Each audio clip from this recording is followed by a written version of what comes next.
So in this lesson, 6.3, we're going to look at something called a normal distribution. So our first objective is we'll be able to calculate the probabilities using normal distributions. Second, use something called a z-score and the standard normal table to find probabilities. And then the third is to be able to recognize data sets that are normal or have normal distribution. First, we're going to review a type of graph called a histogram that plots the number of times, or we sometimes say frequency, a value occurs in a set of data, or that data we think of as the population.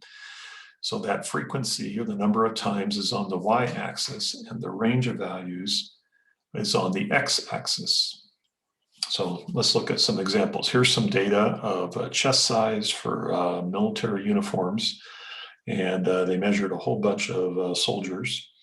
And you can see the number of men that had that particular chest size. So you can see most of the men had chest sizes around 39 or 38 inches, but you had a few as small as 33 and a couple as large as 48. Now, if we graph that, this is what the histogram would look like. It shows the number of each value, in this case, the number of men for a given chest size. The mean, if we were to calculate that, is about 39.8, which is just about in the center of the data here. If we were to say what looks like about the middle based on how that data is distributed. Now, a normal distribution is a probability distribution that is symmetrical around the mean. And the symbol we're going to be using for mean is the Greek letter mu. It just looks like a U, but with a little extra tail there going down below. And it's showing that data near the mean are more frequent in occurrence than data far from the mean. And that's what we see here. Now, we said, right, the mean from this data was about 39, right? So if we drew that in here, we would see that if we kind of trace these bars with a smooth curve, right? We get the center of that curve right at the mean. And this is what we call a normalized curve, or sometimes called a bell curve, just because of its shape of a bell. So normal distribution produces a bell curve when we graph the frequency of the different values.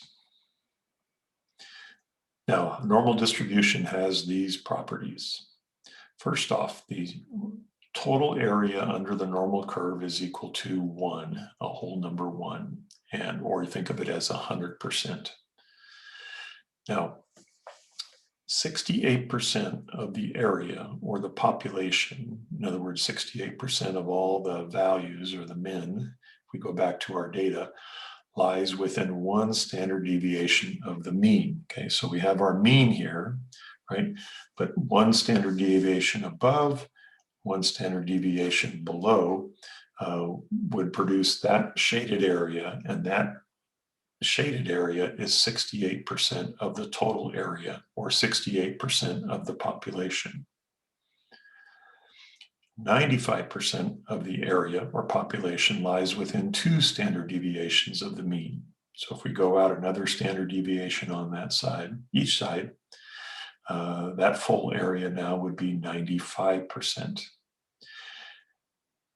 99.7, so almost all of the area or population in a normal distribution lies within 3 standard deviations of the mean. So all we have left, right, is just a very small little part of the area at the tail ends of our bell curve on the far left and the far right. Now, each one of these shaded regions, right, we can determine what the percentage of that looks like, right? So from the median to 1 standard deviation, that would be 34%, or the median down or below that 1 standard deviation, that would also be 34%. Of course, that adds up to our 68. The next regions are 13.5% each. So the sum of all those numbers I have down there so far should add up to 95%. The next regions out between 2 and 3 standard deviations contain 2.35%. So if I add up everything that's in those percentage squares right now, I should be up to 97.7%.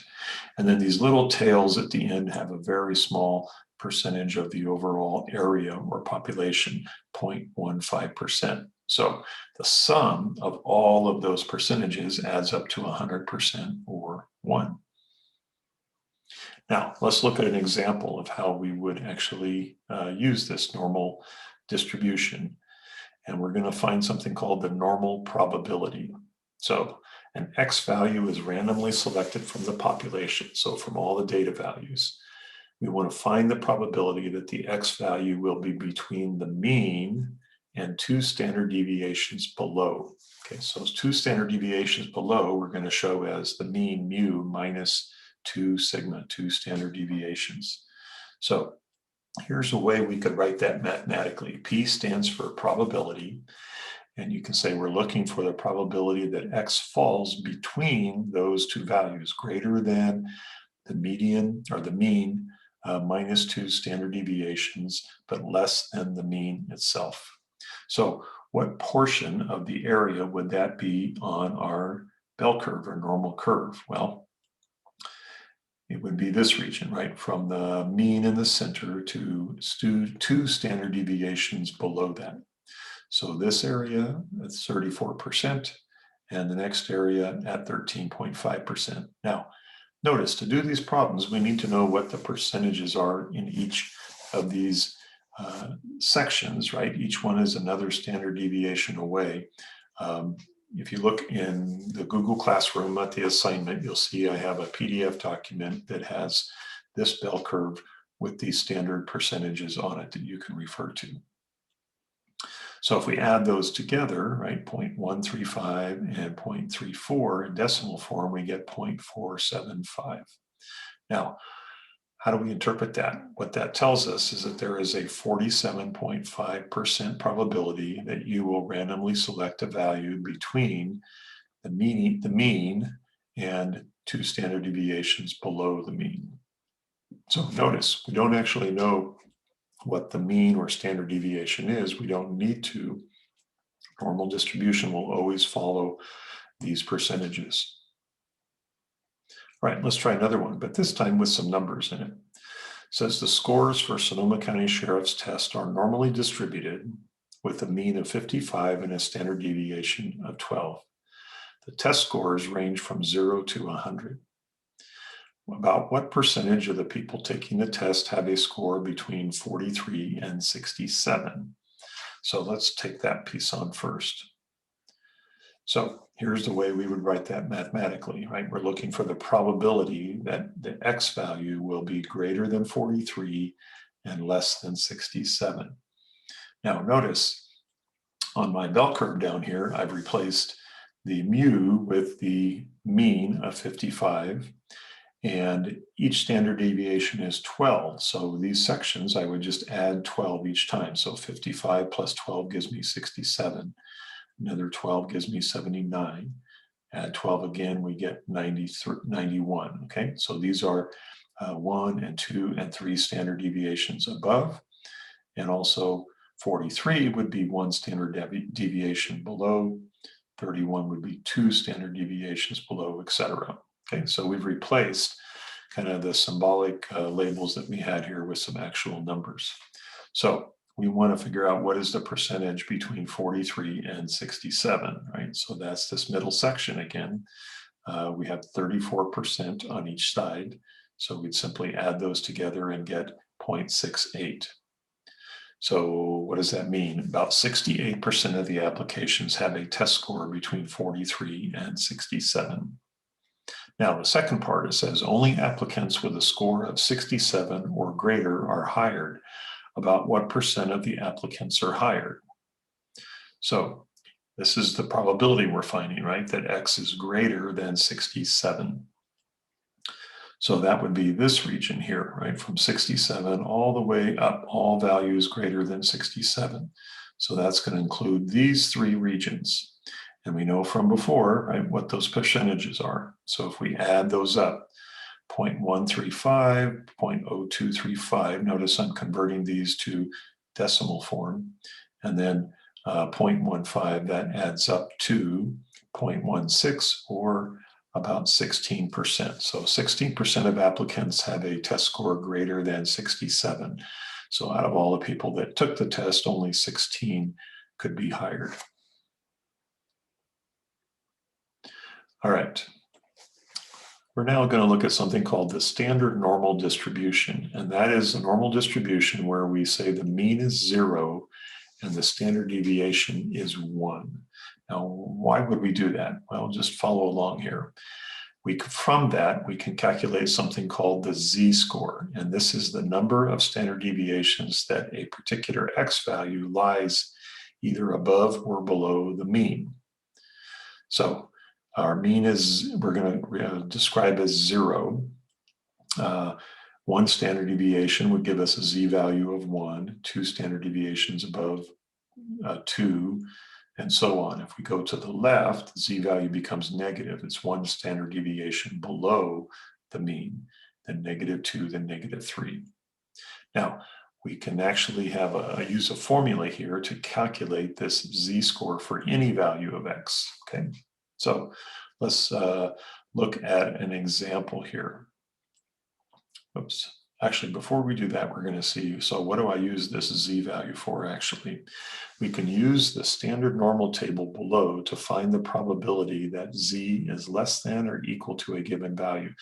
So this is always going to be used for the case of finding the probability of the sample being less than a given z-value, okay? So everything to the left of that value. You'll see that in an example here in a second.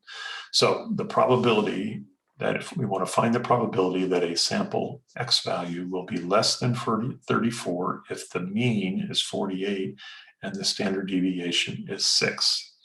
So this really is just another way of doing the same thing on the curve, and we'll see how it relates. So first we want to find our z-value. So we're going to plug in 34 for x, 48 for the mean, and 6 for the standard deviation. If we do that, we see we get a value of -2.3. We'll just round this off to 1 decimal place.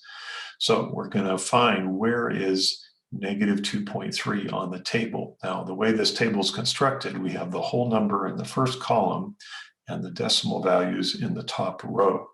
So we just want to see where those two rows and columns intersect. So -2.3, we would start at -2, and then we'd come down from -0.3, and this gives us the z-value, 0.0107. Now, let's relate that to what that really looks like on our normal distribution, our bell curve. So -2.3 would be about there, right? A little bit below -2, but not quite halfway. So really what we're finding is the area of everything below that value, right? The standard normal table will always give us values that the area or percentage that is below that z-value. So since we found this 0.0107 or 1.07, that's the percentage that the x value will be less than 34. Or another way to think about it, the area, right, of that little region is about 1.07% of the total area. All right, let's try another one using this method with the standard normal table. Study finds that the weight of infants at birth are normally distributed with a mean of 3,270 grams and a standard deviation of 600 grams. What is the probability that a randomly chosen infant will weigh 4,170 grams or less? So we know these values, we can plug it in for x, our sample size, or the sample would be below that value, our mean, and our standard deviation. So we put in 4,170 for x, 3270 for our mean, 600 for our standard deviation, and we get 1.5 as our z-value. So we now go to our table, and we go 1 over to 0.5, come down and see that 0.9332, or 93.32%, that is the probability that the x value will be less than, oops, this is a typo, it should say the x value is less than 4,170 grams. And so again, if you look at the bell curve, the normal distribution, we're finding the area of everything to the left of positive 1.5 for our z-value, right? So that would be just halfway between 1 and 2 standard deviations.